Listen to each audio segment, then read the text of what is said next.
Hey, I'm Brian Van, SportbikeTrackHere.com, here with another kick-ass helmet graphic of the month?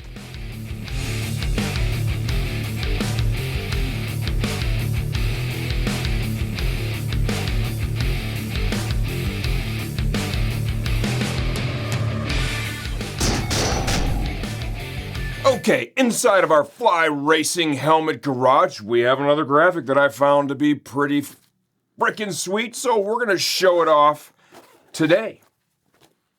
I know what you're going to say, dude, do you ever show anything but HJC? And to that I would reply, show me somebody doing it better than our friends at HJC. When it comes to graphics and creativity, it is world domination over there at the HJC headquarters. This is another helmet from their Marvel licensing partnership. This is the Green Goblin. This is a sick matte finish. This helmet ships complete with both a clear and a dark smoke windscreen, which for effect I have installed on this helmet today.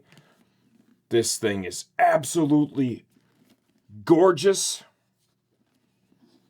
The purple, the green, the pumpkin. $629.99, and this bad boy can be on your head. I'm Brian Van, SportbikeTrackHere.com.